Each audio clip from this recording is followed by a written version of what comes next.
Hi everybody, it's Az here from HeelvsBabyface, and behind me is original Hammerfall. You can see this anytime in the game up to level 119. Now, there's nothing particularly special about it, but I rather like it. And the reason why I rather like it is this is very unique for the Horde. It's been here since vanilla, and it just has things which no other town has. For example, it has a couple of watchtowers at the main entranceway before you go inside. And then when you do, you have these two platforms here. One of them where you can sit down and have something to eat, probably on the floor, but you have the butcher's table right there outside of the inn. And then here, another platform which just juts out for no other particular reason than to hold the actual flight path. It's just a very different and unique looking place.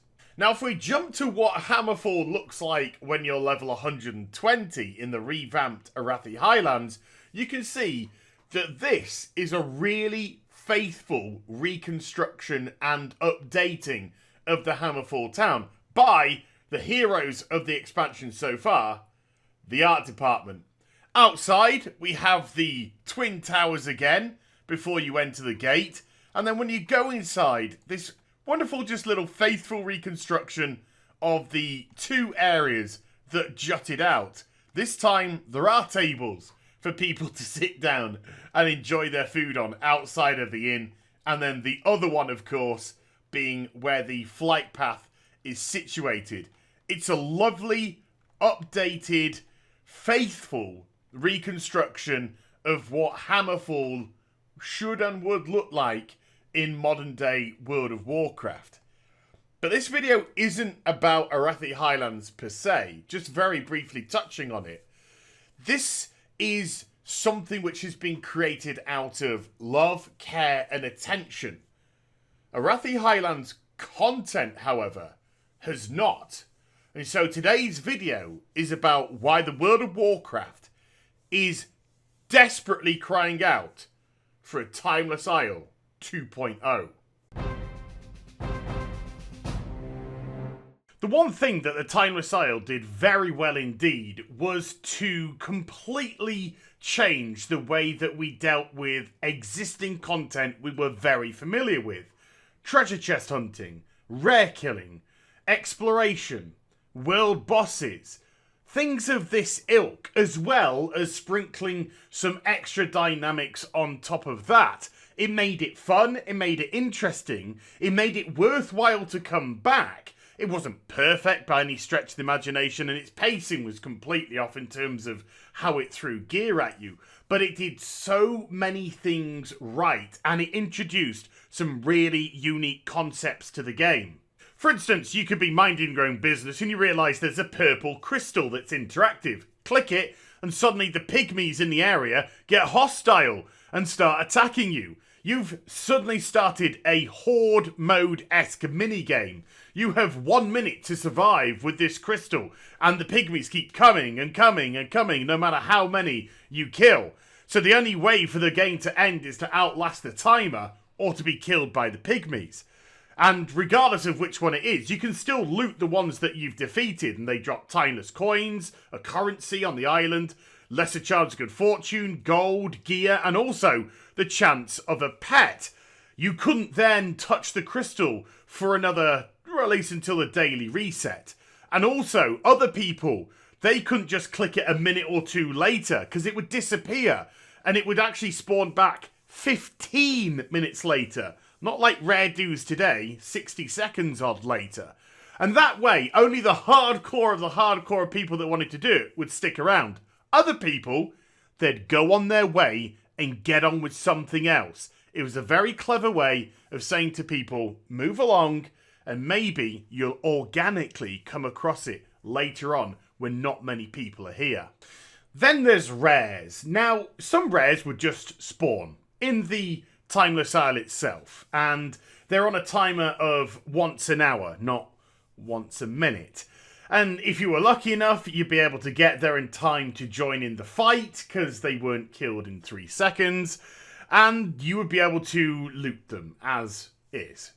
Some rares involved a little bit more, like the one going on the screen, for instance. You'd have to kill 10 of the elementals before the boss would even come into the fight. And then once the boss did, you can loot accordingly. Again, this one dropping another pet.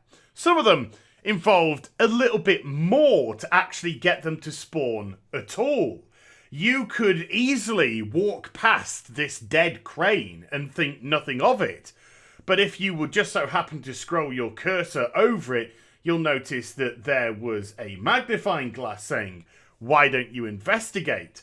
And then once you investigated it, you realised it was a specific type of crane, not the ones in the immediate area. No, you had to wander off just a little bit off the beaten track to discover the type of crane that they really wanted. So, what should you do? What should you do? If a dead one was found there and they spawn here, what I need to do is get myself the attention of one of these cranes and probably drag it to where the body was. So there was a little bit of the thought processes which needed to go into spawning some of these rares. And it wasn't a difficult puzzle to solve, but when you're presented with any puzzle in any game and you solve it, then you normally get a little bit of a pat yourself on the back vibe, and you feel good that you've actually managed to achieve that. So, coming back, you'd take the crane to the area. Oh, look! The rare is now spawned into the fight because its favourite food has arrived. Very clever way of just bringing a standard rare into the battlefield. Then there was the clever way that Blizzard taught you about treasure chests. Yep, they spawned in random locations, and guess what? Sometimes they didn't have anything particularly interesting aside, just a few bits of currency. However, loot the exact same type of treasure chests and hey presto, you actually might get something good. So what that teaches the player is whenever you see a treasure chest, sure, you might not always get something good, but there's definitely the potential to get something good, and that makes you always want to loot them. Unlike the treasure chests in BFA, where you always want to leave them.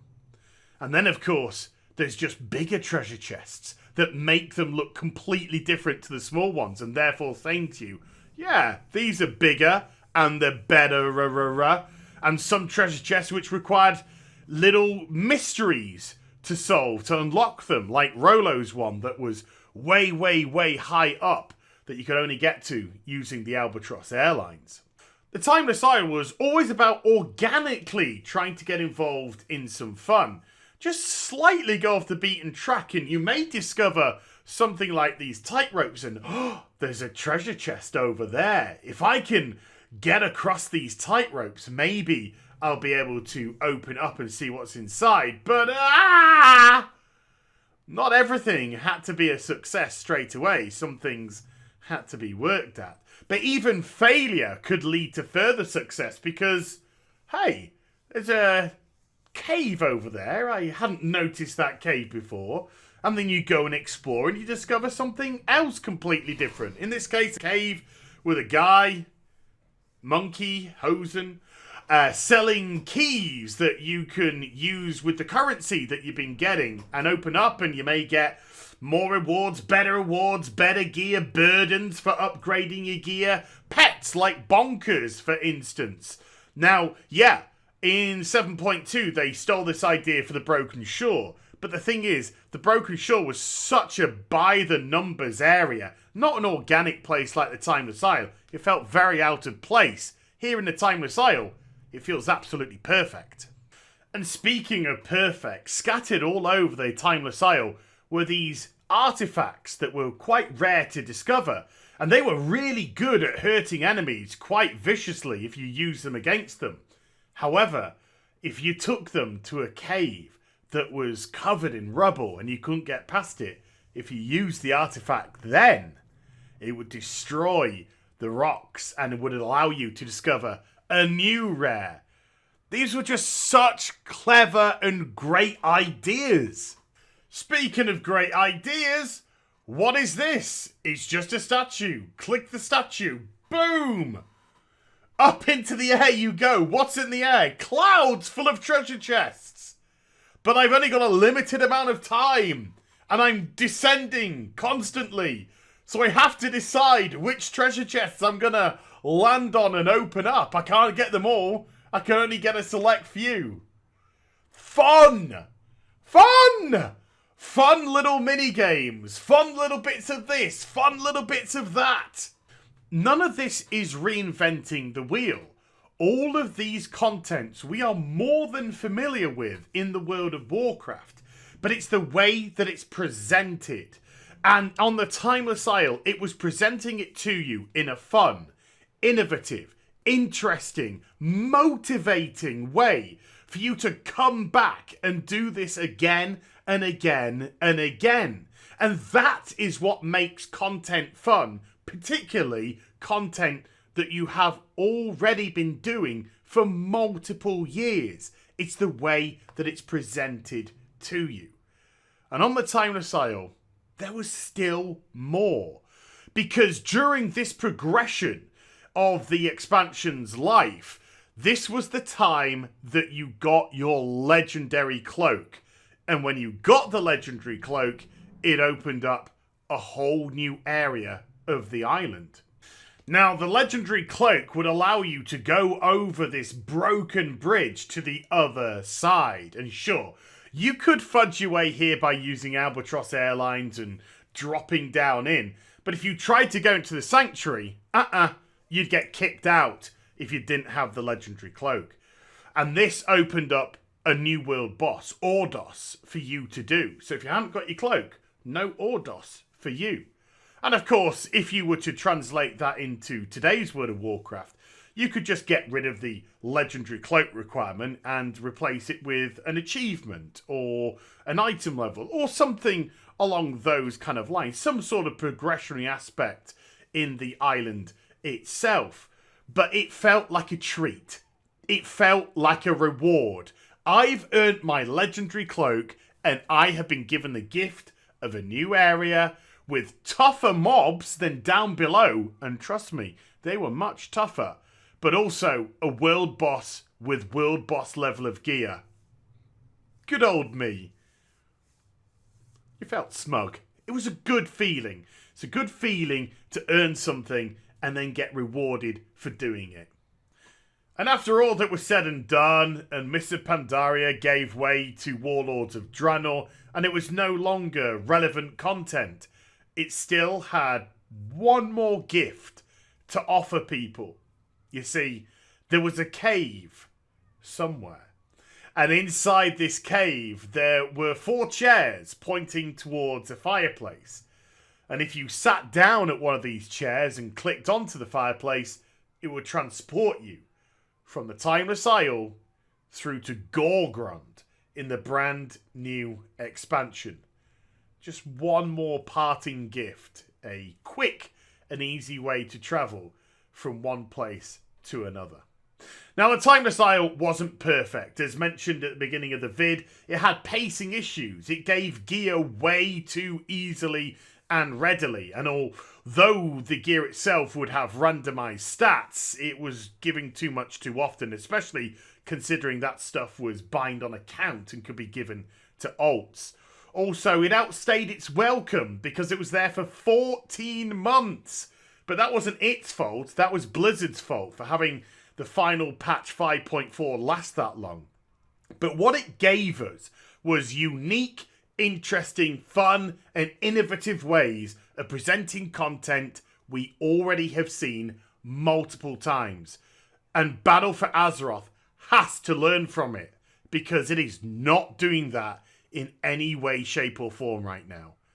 So there we go. That's why BFA needs a Timeless Isle 2.0.